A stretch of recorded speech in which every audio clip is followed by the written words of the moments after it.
Hey, what's going on, man? It's your boy Jew here with my best friend Ed. How you doing? Good, man. I'm good. We're here with the TEP, man, episode 38, right? I think it's 38. Episode 30. It's 38? Yeah, it's 38. Okay. 38. So this should be a special one. For some reason, I thought it was 37. I feel like we said 37 last week. Hmm. But that Time moving. Yeah, man. it's moving. Check that for us, man. I don't know. I think it's 38, bro. But okay. Dang, that's crazy. You know, while Jew looks No, that up. it's 37. It's 37. Okay, so you're in the future, man, like always. Got to be step ahead. This is the Transferable Experience Podcast, episode 37. Remember to do all the things on all the things. Uh-huh. I was thinking, man, like when that song was playing, I was like, again, I'm not even a fan of him like that, but I gotta give him credit, like in the same vein of Kanye West, where he like reinvent himself each album. Okay. I feel that Tyler, the creator, do that, man. It's like every album he got, even like a different aesthetic. Like, yep. Because Igor, he had like the blonde wig and the suits going. But even like Cherry Bomb, he was wearing the little shirts all the time. Yeah, it's like each time is different, and now he like polished. He wearing the little and he carrying briefcase everywhere, and like Budapest, like the Grand Budapest Hotel. Yeah, it's like every the concierge. Yeah, that's what it's like. Every album he like reinvent himself in a sense. That's one thing I gotta say. There is something to say about artists that, there's artists where you got your artists where you don't want them to stray from what they are. Like Young Boy don't gotta like stretch his artistic muscle on anything. He can keep singing about the same thing and people gonna love him. Yeah. But there's something to say about the artists that can like have you on your toes when they say that they're working on something. And you just like, man, what is it gonna be this time? Like, you'll never guess. Yeah. And I only ever felt that about Kanye West and probably Tyler. Yeah. And maybe, I don't know, that might have been it, to be honest with you. Like they was like, it's every album. And like I say, I'm not even the biggest, Tyler Creator fan. I'm very casually just listening, so, but I can acknowledge that, that. I will say that Igor probably, I listened to Igor the earliest out of all his albums, because I did like Wolf, but I didn't listen to Wolf when it came out. And it's also not a music podcast, but when Igor came out, like I was on that first day, you know what I mean? And I liked it off the bat. Like Wolf, I had to kind of go back and like revisit it. See, I think the first full length project I listened to by Tyler the Creator was Igor. Yeah, that's why I say other stuff I just caught being around. And I'm like, oh, what's that? I'm like, oh, that's kind of cool. I mean, I'm not gonna download it, but anyway, I was just saying that to say why that was playing. But how was your week, man? Week was week, man. So my week has been interesting, man. It's been an interesting internal struggle for me. So I just back it all the way up. So my birthday was Wednesday. You know what I mean? Your boy turned 28. 28. That's a big number. That's a big number just to write down, because 8 is a fat number. 2 is like a pretty big number. You can freak a 2. You know what I'm saying? Yeah, it'll fill the space. That 28. Yeah, I'm about to say that 28 will fill the space. Exactly.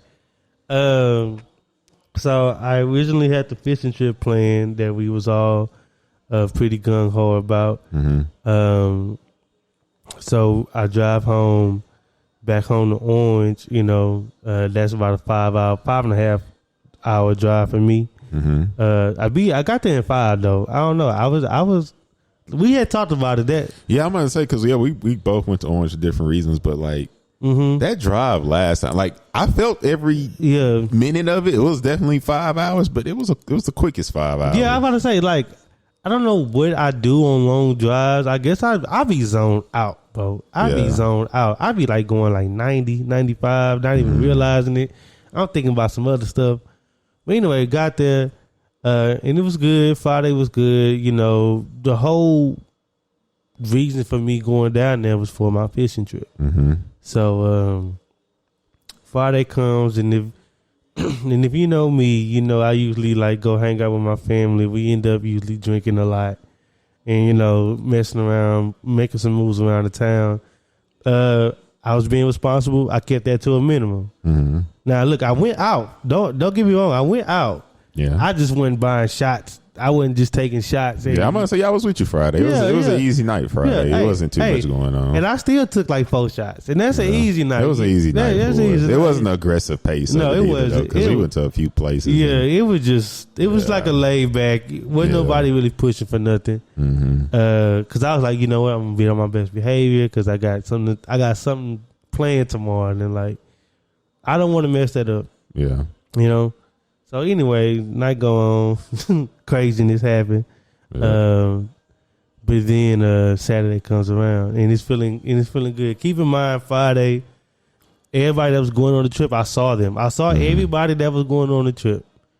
Everybody seemed pretty excited about it. They was everybody kind of had the same mentality, like, man, I'm about to go to sleep early because I ain't trying to be messed up. Yeah. Even my cousin Jazz, who was in there, he was like, bro, let's go, man. We can't get too sloppy because we're going to be on the boat tomorrow. Yeah. I was like, bet. Hungover on the boat is not what you want to be. No. Hungover period, but on the boat, he was telling, he like, bro, you'll just like never stop throwing up. You know what I'm saying? You'll just always be throwing up. Didn't want that. So Saturday came. I got up early. Let me tell you about my Saturday morning. I got up early. I woke up at like 6:30. We had to be in Galveston at 1. And if you're from where we're from, that's like a 2-hour drive for us. So we had to be gone by like 10, including, well, we didn't go to Fairway. We went 45. We went around. We went around. But anyway, I woke up that morning. I went and got the coolers, sprayed the coolers down, cleaned them out. I was up early, took my shower. Nice little pace of the day. If I drank coffee, I would have drank a cup of coffee because it was a nice morning. Yeah, it felt like the morning of a field trip. You remember how the morning, the mornings of field trips, the air was different. It was. It was a different energy. It was a different type of air. Yeah. On the morning of a field trip, and that's what it felt like because it was like dew still on the grass. Like it wasn't too many people moving around because it's a Saturday morning. Went to a donut shop, passed by my grandma's house, grabbed a cooler. I woke everybody up. I went to make sure my cousin was up. Went to make sure our friend was up. My homeboy, he was up. So anyway, we get it all together. Then we head out there. And it was a nice trip down there. We was driving, wasn't too much traffic. Boom, boom, boom, boom, boom. We don't take the ferry where we go around. He's like, well, that'd just be easier. Yeah. Because that ferry line can be ridiculous sometimes, Get straight to it. Know how long it's going to take. Yeah, because that ferry, Jesus. Sometimes it be like empty, skimpy. Sometimes it be like you been in that mud for like an hour before you get on the ferry. Yeah, never can predict it. Yeah, you can't. So anyway, we got there. We get to the fishing dock where the boat was. It's a charter fishing trip for anybody that was just jumping in. The dude sent me a link to pay for the rest of the trip because I paid the deposit. He sent me the link and I couldn't get it to load. Like I was trying to get it to load so bad, and like I'm a person.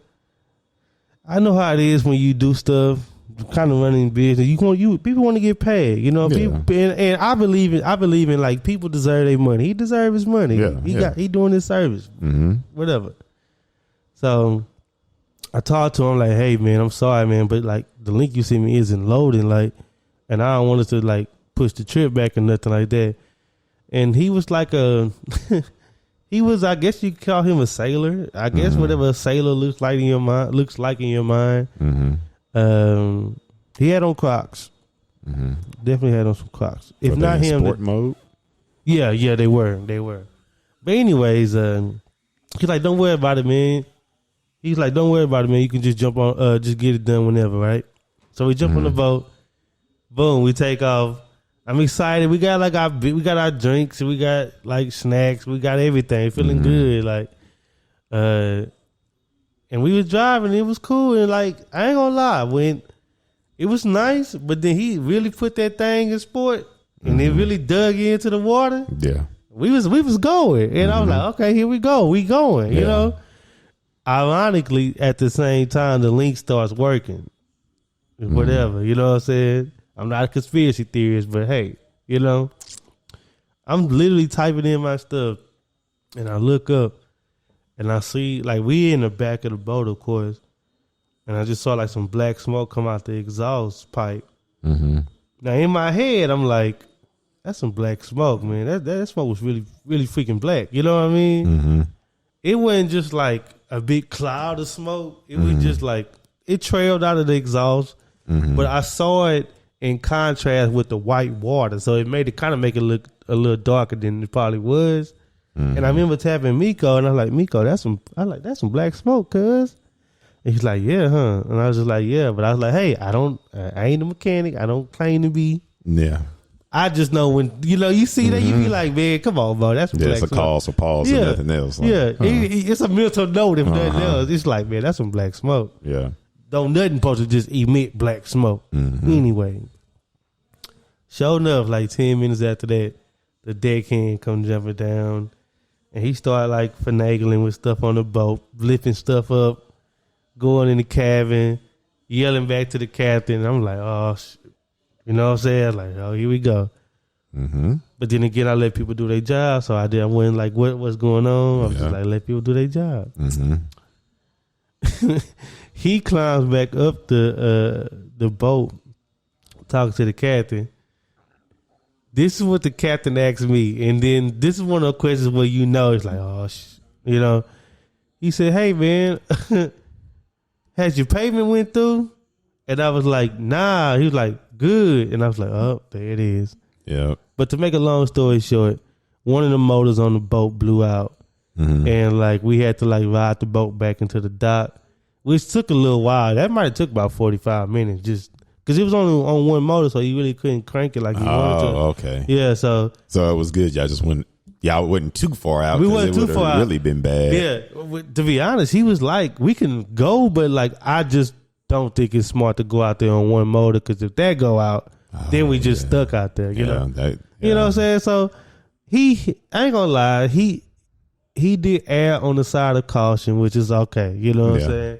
Which is what you should do if you're responsible for people's life and stuff like that. You know what I'm saying? So we went back to the boat, to the dock, and just all in all, the fishing trip did not go through.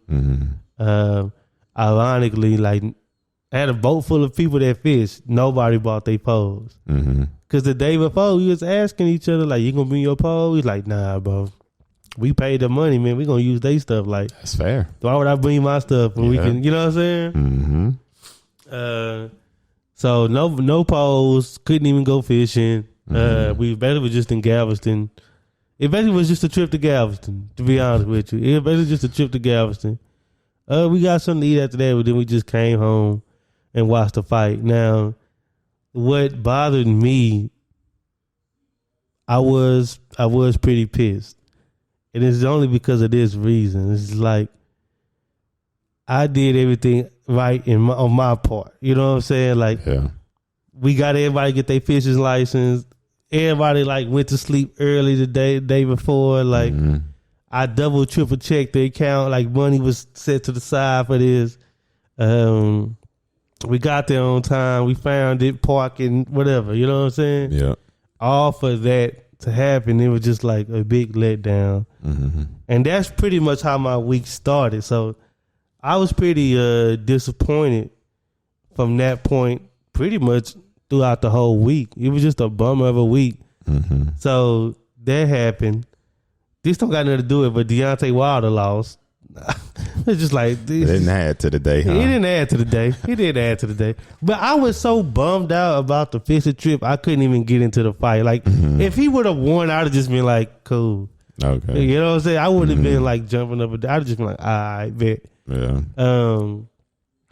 Anyways, then, so I'm like, all right, cool, but I guess I just chill here. I mean, nothing else. I saw my people. You know what I'm saying? Yeah. And the first day is Sting. Then the second day is like, well, at least I didn't spend that money. You know what I'm saying? Yeah. And it's coming back to me. So, with the deposit. So I was like, all right, well, I just kick it with my girl whenever I get back to Dallas. I come home Monday, find out that she tested positive for COVID. Golly, you know what I'm saying? Yeah. So there goes my actual birthday plans on Wednesday. Because she got the quarantine and like To be honest, I didn't plan it for my birthday. I was just gonna do whatever she. Yeah. You know what I'm saying? Like most times I have something set up, but I was like, "Whoa, I got a girlfriend. Like she's gonna do that." You know. And yeah, so she's quarantined, currently quarantined. Get well soon, baby. But yeah, bro, it just wasn't my week. Ironically, ironically, it was not my week. So like, yeah, my week has been pretty. Not to curse, but my week has been pretty downtrodden. To be honest with you, it's been a pretty low energy week for me. I just didn't want to do nothing. And like, I know we was talking about this the other day. I was like, instead of me trying to like force myself to do something, I just like took my hands off of it. You know what I'm saying? Like, and sometimes in life you got to do that. Just like, just take your hands off of it. Just say sometimes you got to drive 70 miles an hour and just take your hands off the wheel. I guess so. And hope. And hope. And just hope you get to your destination. I forgot who said that. Somebody said that, and I was like, yeah. I mean, but nah, you know, in those situations too, it can be a point where you're trying to force stuff. And now it's like it can get weird and strange. And then if that don't go right, then it's like, well, I could have just left it alone, but I've tried to force it. You know? Sometimes the worst thing you can do is force it. Yeah, I mean. And like it was cause I'm a type of person, right? And we talked about this in previous episodes. I'm not just a materialistic person like that. So like, there isn't much things that I can do. I'm not I gotta feel what I feel, and I gotta feel it out. Yeah. You know what I mean? If it take me a day to get over it, it just takes a day. If it take me a week to get over it, it just takes me a week, but I'm not gonna run from a feeling or try to put a Band-Aid on a feeling with something else. Like, I'm not gonna go out to the club on my birthday just because my girl is quarantined to try to make myself feel happy. That's just gonna be a horrible time. You know what I mean? So like, I just gotta feel it out. Like my girl asked me the other day, she's like, "You still mad about your birthday?" I was like, "Yeah, I am." You know what I'm saying? Yeah. But it just takes it. Some people might think that's funny, or some people might think that that's weak, but that's just my process. Just with this personally, you know what I mean? It isn't always like this, but this is something that I was really looking forward to doing. You know what I mean? Ironically, we were just talking about expectations. You know what I'm saying? And I was thinking about that episode the whole time. I was like, well, damn, there I was. Yeah, making an expectation, got disappointed. You know what I mean? And I don't do it often, but I just thought it was a good idea. It was something different for my birthday. Yeah. It was a good mix of like intimate time with people I mess with, but we still doing like a public thing. So it ain't really like you can just get off into your own zone fishing. Yeah, I'm saying it's a new adventure, something you never did before. Yeah, you know what I'm saying? Then, you know, and then we could have kept the fish and did the fish fry the next day. Yeah. But yeah, so that was my week. My week was just like that. I wouldn't call it a roller coaster. It was just like a low point, and then it was just like autopilot for the rest of the week. And I wasn't really productive at all. Not work wise, not personally. I just really just took my hands off every wheel. every wheel I took my hands off. But that was me though. You know, how was your week?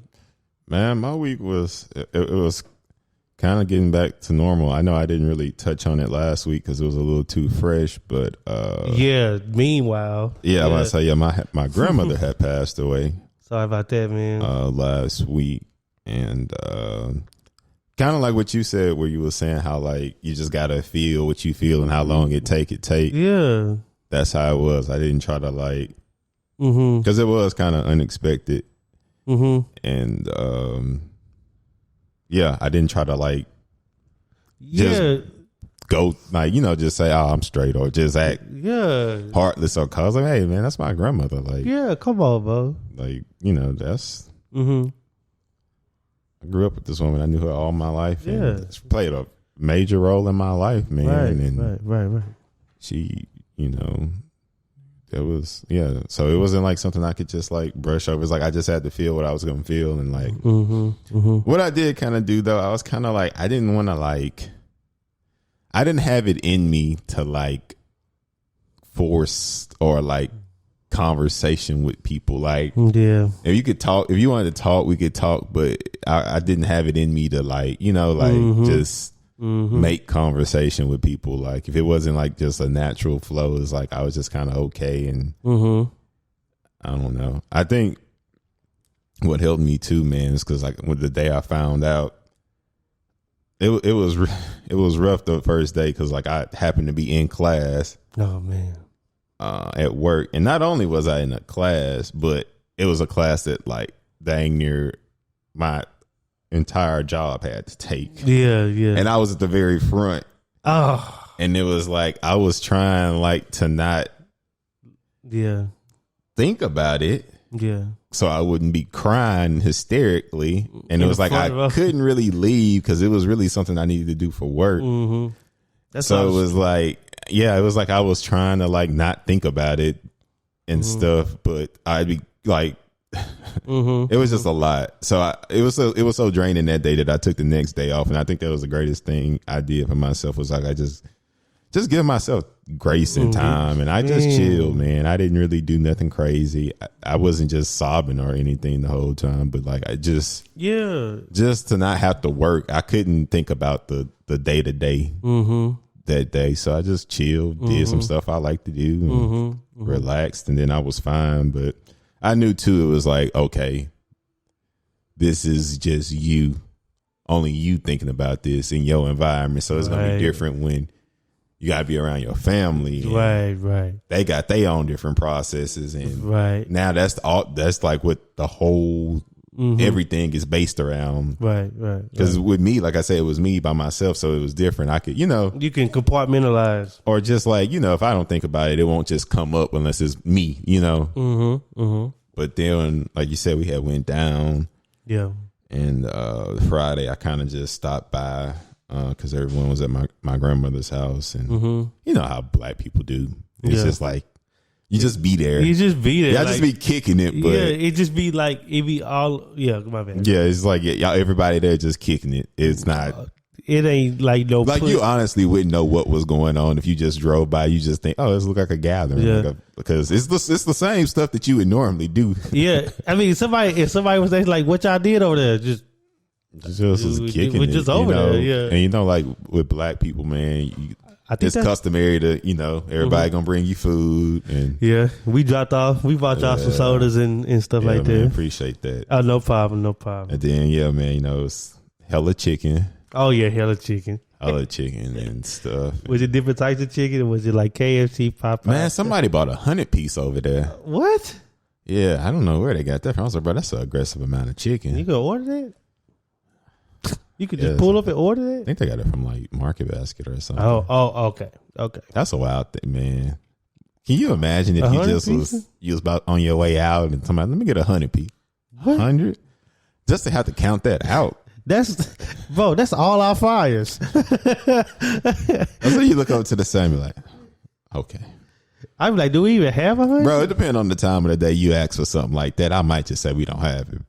But anywho, get back to it. So that was Friday. Then the funeral was Saturday, man, and we get there, and like I instantly found out, like they didn't tell us none of us knew that like all the older grandsons were pallbearers. I knew it. Didn't know the entire time. I knew it. No one told us anything. I knew it. I'm talking about, we like right at the door, and they say, hey, y'all gonna be pallbearers. I'm like, oh, okay. And gloves, and they telling you gotta do this and this. And it was so weird because it was like all the family sat on one side, but as the pallbearers, we had to sit on the other side in the very front. Yep. And I don't know if that was, I don't know, man. I feel like God just be doing stuff sometimes, because it was like, all right, how it was set up. It was like I wasn't next to my brother. I was just by like my other cousins. They was on the other side of me. So it's kind of like I just, I had my own like very personal experience of the funeral. Like I didn't like It was just like I wasn't with because I probably was gonna sit next to my sister, but it wasn't me consoling, or it was just like it was like almost as though I was at the funeral by myself. Because like I said, I was sitting by myself, and like I had two of my other cousins on the side of me, so it was like and we was at the very, very front row of the church, so it was like it was just my personal experience. And was this your first time being a pallbearer? It was my first time being a pallbearer. Yeah, man, my mom, man, shout out to her. She gave a very like everybody, because I was like I say, it's kind of like you feel what you gonna feel, man. And like, dude, it's like I went up because we had to go, like we was the first people to go to the casket and stuff, so naturally like cried. Like it wasn't like a hard cry, but it was like just like one of those. But my thing is like how you say is like I was just letting myself feel whatever I felt, bro. I wasn't trying to like hold it in and suck it up and act. That's like, bro, my grandmother just passed. I can't be a gorilla all the time. Come on, like, man. You gotta take that S word off sometimes, man. I can't be trapped within the confines of my masculinity. Take that jacket off, man. Bro, so I was just like, I was just feeling what I was feeling. Bro, if I felt like crying, I cried. Yeah. And then it was like everybody, like they had a few people give speeches. It was like the kids, grandkids, and somebody else gave a speech. And then like a cousin gave us. But it was broken up like that. So like my cousin, she gave us speech for the grandkids. My mom gave a speech for the kids. And then my cousin gave a speech, I guess, for like the other side of the family. And you know, they stuff was good, man. And like, she was like world renowned for like, you know, she could cook, but like the baking thing, like she made chocolate pies. Me personally, I was never just into the chocolate pies because I don't like straight chocolate like that. But man, that banana pudding, man. Oh yeah, I remember you swearing by it. I remember you swearing by it. It wasn't no Jello packet and with whipped cream on it nonsense. It was different. And you know the thing about that is, I had planned on like letting her teach me how to make it the next Thanksgiving. Right. Cause I was like, man, I'm trying to get in my baking bag and stuff now. And like, I was like, I was planning on like letting her teach me how to, you know, go through the ropes on how to make it and stuff. Cause it's a lot of stirring and it's an art. And it was like, I don't know. That kind of just made me think like, man, you never like, time ain't guaranteed and you just never know how long somebody got. Right. And stuff. Right. So that really made me think. That's why anytime I hear banana, like that's like the only trigger I got right now where if I hear, I probably just break down. Because it's so tied to and then it's like, you know, food, it hold that place in my heart anyway. And it's like, it's certain foods I associate with different people. Like, like my aunt that passed away, she made a lemon cake that was on a different level. And then my grandma now, it's the banana pudding. So that's why I say it's just if I hear banana pudding. But other than that, I'm fine. But anyway, I mean, so I don't know where I was in the story, but I was at the funeral. Oh, and everybody gave speeches. They was good. Then my mom gave a speech, and she was like, "It was a beautiful speech because it wasn't sad. I wish I could have heard it. It wasn't about being sad. It was uplifting, and she was joyous. It elevated the it was different. It was probably one of the greatest speeches I ever heard in my life. Shout out to her. It was different. Like I said, it was uplifting. It's like it's nothing to be sad about. My grandmother lived to 87. She lived a full life. That's full life. That is a full life. And she was saying like, just not, you know, she lived right. You know, if you believe in what you believe in, what we believe in, we feel that she's going to a great place. And she was like, it's nothing to be sad about. And she just gave a really uplifting. It was nothing sad about it. It was, it ended in a shout. That's shout. Okay. Shout, like shouting, like, cause it was, not, you know, our shout. Praise. Praise. Cause it was one of them type of speeches, man. She turned that thing upside down. All right. I wish I would have seen it. And then like, cause my grandmother, she's from Geneva, Texas, which, give a reference point, is by St. Augustine, Texas. That's real East Texas. Yeah. So her wishes was to be buried out there because that's where she's from. And her people got like land out there still, and they got like their own like cemetery out there and stuff. See, that's cool. And so we went out there, and that's what I was saying. Like I hadn't been out there like since high school. And we went out there, which is like a 2-hour drive after the funeral. And it was nice because they was like pointing to me like my mom and because my mom and uncle rode with me and my sister. And they was like pointing to like, they remember going out there when they was kids and like laying markers and stuff. And we like, used to do this over there. And they were saying, oh, that's what, I mean, it's just country. So it's this, they were literally just pointing at points of the parts of the road.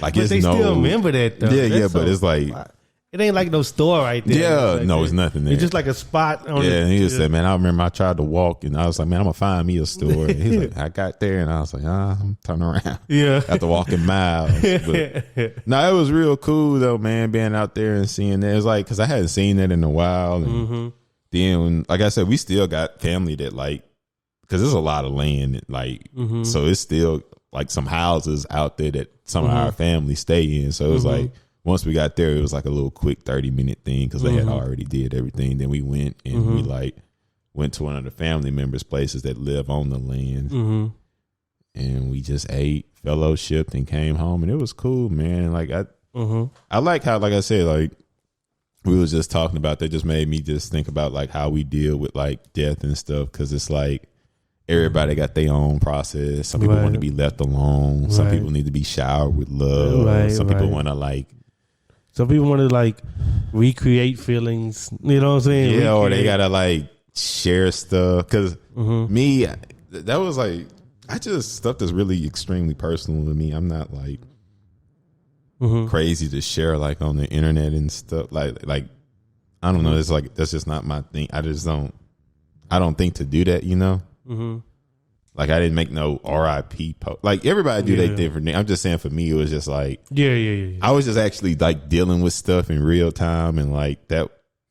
Everybody do what help them, but me I just it was just me. I just needed time to myself and just to think and work myself through the emotions. Like you said, honestly, just feel it, man. Like I say, it wasn't like I had any anger or like resentment. Yeah, it wasn't like we ended on an argument and I had to worry about that. Like the last conversation we had was our regular pleasant conversation, so it wasn't filled with no regret or anything. It was just like somebody that's been in my life my entire life is gone. It's gone, man. It's gone. That's why I say like that's why I wanted to ask you like how you deal with deaths. So like, well, thankfully, I will say this: I haven't had to deal with too many close deaths. It's a difference. You know what I'm saying? Yeah, it's a difference, right? I've been to a lot of funerals. Didn't always know or have just the strongest connection with the person that was deceased. I think the first one was just probably just Reggie. You know what I mean? That was the first close death I dealt with too. Yeah, I mean, and before that, I went to funerals and it was like distant cousins on the other side. Yeah, or like it was either that. Or for me, I'm sorry. No, go ahead. But it was either a distant relative that I really wasn't close with that I might see once every few years or on a holiday, or it was someone that was older that like I really didn't really know at all. Yeah, but they were older. They was older, so just. But that was the first time that somebody that was young, somebody that I had just spoke to that day. Yeah, that's what I'm saying. That was what blew my mind. I was like. Oh, he was just talking. Yeah. He was just asking me how snapbacks fit on my head with all that hair on my head. But we were literally talking outside the field house about Subway sandwiches. That's what he had. He had a Subway sandwich. We was talking about the Subway sandwich. But I don't know, with me and death, it's so every time I've dealt with it, it's felt like a new thing because I don't have a lot of practice with it. You know what I mean? I can be honest with that. I don't have a lot of practice with grief, but I do have a lot of practice with like, and just kind of go back to what I was saying earlier, just like recognizing my feelings and recognizing what I need emotionally. You know what I mean? So I do have a lot of experience with that, and it kind of like it bleeds over. You know what I mean? It goes back and forth. So with death, it's just like when it first happened. Like deaths don't. My most recent one was my uncle. My uncle Carl. So I've had 2 close deaths in the last 3 years. It was my pawpaw and then my uncle. So both times, like when it happens, I be like kind of like the realization of it don't hit me until like later. it didn't hit me for Reggie. Like when it happened, I was just like, what? I kind of be like, I wouldn't say shock. It just be like limbo. Like, yeah, okay, it's just blank. Mm-hmm. And then it's nothing. Then give me like 10 hours, maybe the next day. Then all the feelings start rushing in. Yeah. And it's like, well, dang, he ain't gonna be able to do this. We ain't gonna be able to do this. Like, you know what I'm saying? What I find, so I try to find comfort in a couple of things.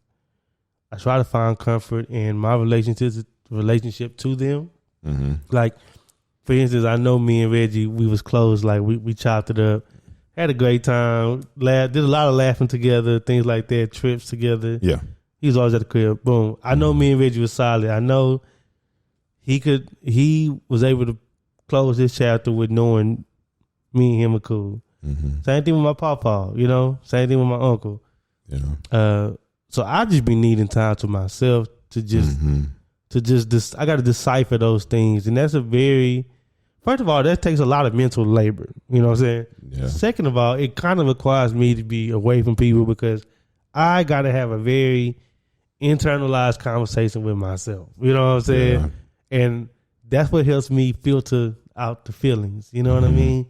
I filter it out.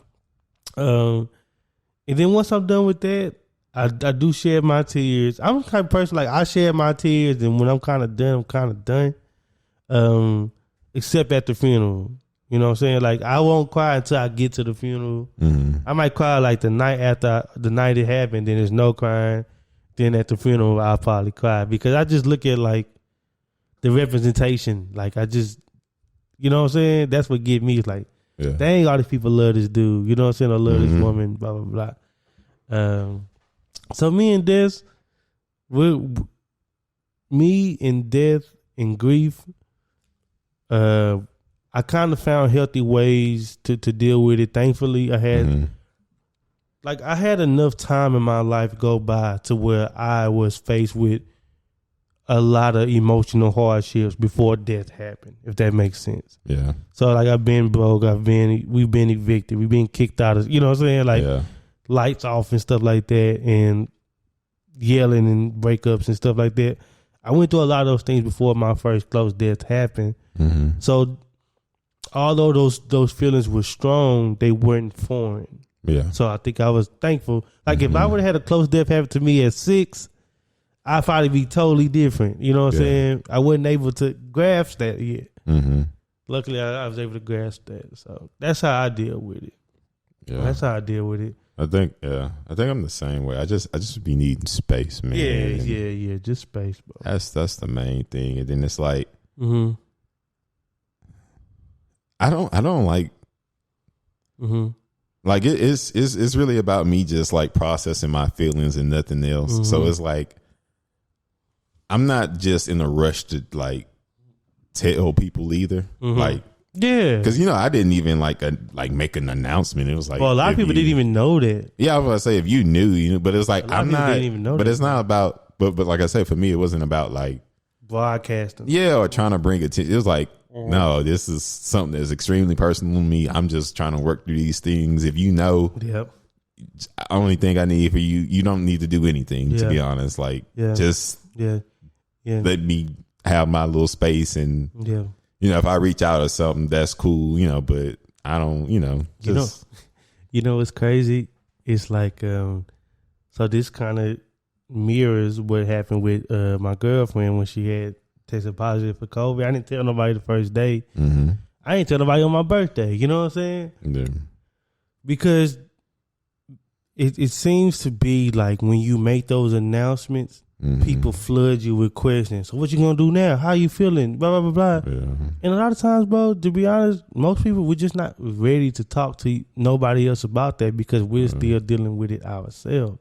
And like I say, it's different for different people because some people need that warm around. But me, I just need time to process it. Like I can, like you say, I feel like just going through life and stuff. I feel like I'm a pretty strong person. So it's like, it's not what I need is just space. Like I can get through it myself. I just need the time and the space to do that. Like I don't need to be getting bogged down by people just hit me up with random day to day life stuff. Like, not right now. Not right now. Yeah. But I will say this: I do actually like the family gathering aspect too. Like when we do finally get together, I do like that. Like the post funeral, like how you said everybody's at your grandma's house. I like that too because like I like to see the shared feeling of like appreciation for somebody. Like, okay, I don't know, like when my uncle died, I was happy to, although in a weird way, I was happy to see like that like my other uncles cared and loved him so much like we did. And like, of course, my grandma, his mother, and my mama, his little sister. It was just good to be around that because sometimes that for me it can help me decipher what I'm feeling. Mm-hmm. Like I'm over there like tripping, just chilling.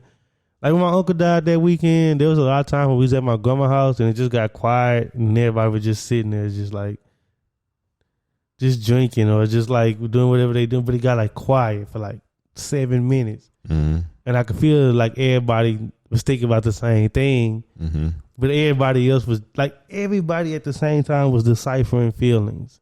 Yeah. And then one dude to say something like, well, that's just how life go. You know what I'm saying? And then everybody be like, yeah. You know what I'm saying? Like everybody would say that. Like it'd be quiet and one dude to say that. And then everybody be like, yeah, that's true. Yeah. You know what I'm saying? And it's just, I don't know, it just felt like a collaborative effort, you know, at that time, and I liked it. Yeah, it's just like, it's so tailored to, because each person needs something different. Like some people might need like just love and support just to get through it. And, some people just need to bawl their eyes out and just. And I want to say that was the thing for me. Like it just would come in spurts. Like I'd be good, and something just randomly triggered, and I just. That'd be the break scariest. Down again, and then I'll be good for maybe a day or two. Then that's something happened, but I don't know. Like for just that personal experience at my grandmother's funeral, like at the end, bro, it was just like an overwhelming feeling of peace came over me at the end. Like it was like it wasn't like no like subtle. Okay, it was like I just felt like some type of feeling of like extreme comfort and peace, like where if stuff was moving like kind of, it just all settled. It was like okay, and that's, I was like, and from then it was just like okay, like I wasn't like, it wasn't nothing. It was like an overwhelming feeling of peace came over me. But yeah, it's always different and stuff. And like I said, I guess I'm blessed to say that I haven't had to deal with too much close death, but that's kind of how I like to do it. Just kind of just by myself, and then once I'm okay and then processed it, then I can go be around others. But that's why I said I think that was good for me too, because I didn't instantly go home. I stayed up here to kind of like, because you know everybody grieve differently, and I didn't want to get in the way of anybody, or somebody might be on edge or ill, you know, because people deal with stuff different, man. And I think you just got to figure out what worked best for you. When it comes to grieving, and that's good because there's actually like studies and like research that says like it's good when you can like pre-grieve almost. Like the time you was out here in Dallas, you was able to like grieve before even going down there. You know what I mean? You kind of got a head start on your process before actually just seeing it.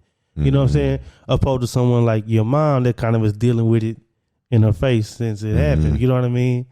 And you know, with the siblings, and you know, I'm just taking the guess that she's probably played a big part in like getting the funeral together and stuff like that. Like they don't even get a chance to really like go through their feelings because they too busy setting stuff up, making calls and stuff. Like I know we kind of dealt with that with my pawpaw, you know what I'm saying? Like getting everything together for the funeral and stuff like that. And my uncle, that when like finally came, well, I was able to grieve up here. But when it finally came, like my mom and them who had been working so hard, they didn't even really get to just feel nothing until after, you know what I'm saying? So, and also the types of deaths that happened for my family, man, my close ones, except for Reggie, because that one I just will never understand. Mm-hmm. You know what I mean? That one I just don't know what. Yeah. I don't know what that was, but people like my papa, who was kind of like battling his different, ailments or whatever. I got peace in knowing that he didn't have to deal with that no more. You know what I'm saying? Like, that's what I say too. Sometimes it's like, bro, it's like, yeah. Like I said, somebody older or they dealing with a lot. It's like, what was their quality of life like at the end? Yeah. If they hurting and in pain and stuff, it's like, bro, it's almost selfish to want them to stay here just for the sake of you when you know, like, it's time. You know what I'm saying? It's like they can't, or they would have a better life. Yeah, or they're not mobile and it's just like in pain and they just trying to get through the day is a task for them. So I found peace in that. Yeah. And I think even deeper. Well, I think another point that I think that has arisen in this episode is just like, I'm old enough now to where I'm not going to run away from feelings. Yeah, I think that's the most important thing. You know what I'm saying? Like, maybe when I was 12, you know what I'm saying, or 13. Like 17, 18 for me. Yeah, 17, 18. But I don't know. Maybe I didn't want to look weak in front of people and cry. Yeah. Or maybe I didn't want to let y'all know that I didn't have a grasp on my feelings or my emotions. Yeah. Or maybe I didn't want nobody to know that I was mad that something happened, because that could be weaponized against me later. You know what I'm saying? These are all different factors that could have happened or played a part in me, and probably did play a part in me running away from feelings when I was younger. Like, if I felt mad about something like back then, I would just like keep it inside. I probably talk to myself in the mirror or something. You know what I'm saying? But just let it bother me internally instead of just vocalizing. Instead of just being like, look, y'all, I'm pissed off right now. You know what I'm saying? You know what I'm saying? Like, yeah. Some people did that when they were young. Yeah. That we were friends with. They'd just be like, bro, y'all, I'm pissed off. You know what I'm saying? Now that I'm older, it's just like, I just don't want those type of emotions or ignored or mishandled emotions or things to like grow into something else. Yeah. I'm about saying you feel lighter when you just get it off. Yeah, like just get it off your chest, man. Yeah, bro. Like even like at the fishing trip, I was just like, I told like, bro, I ain't gonna lie, y'all. Like, I'm mad. You know what I'm saying? Like, but I'd rather say that and then just instead of just letting it just build up, drive home in silence and stuff like now that. You irritable. Yeah, I'm irritable. Like, well, Yeah, the first time somebody bump me, I flash out. You know what I'm saying? Like, I don't want it to grow into that. Mm-hmm. And that's on a very superficial level, but I don't want it to grow into nothing else, like internally, like depression or something. Like man, I never speak up whenever I'm mad. People just get to walk all over me. Well, part of correcting that is just speaking up whenever you feel something. Like, bro, I'm pissed. Like, I'm going to tell you I'm pissed, or like I'm sad right now, but it's just not what I'm just, Yeah, and that's okay too. It's okay. Like, I don't know. I guess that's what I would want to convey the most to anybody listening. Just like, bro, I'm telling you, it's just much better when you just deal with your stuff head on, bro. Like, feel what you need to feel. Feel what you need to feel, bro. If it's grief, if it's anger, and because, bro, I was pretty pissed for a good majority of the week. I think I'm just now getting to a point where it's just like, you know what I'm saying? It's good. And 28 is not even a big age for me. I mean, we thankful for every year on this earth, hallelujah. But I think we're just more tied to me planning everything, getting it together, having like my close friends, even when y'all wasn't able to make it, my close family members, because Jazz and DJ are pretty close to me too. Doing something I know we all would enjoy and I wasn't able to deliver. Yeah. That's really where the knot in my stomach is coming from. It's just like, because I pride myself on delivering on things. Like if I set something up and people trust me to set it up, I like to deliver. And when I don't deliver, it just makes me, it makes me really frustrated. You know what I mean? And now, see, that's a 28 mature way of saying it. 17-year-old George like, man, that shit was whack. You know what I'm saying? I would have just said that. I'd just be like, man, that shit was whack. You know what I'm saying? Instead of just going through my feelings, recognizing where it's coming from, and then vocalizing it. Yeah. But yeah, man. But rest in peace to your people. I'm trying to find a song. So yeah, man. This has been episode 37, 6, 7. No, 30. It's 37. 7. Do all the things on all the things. Yeah. Till next time. Next time.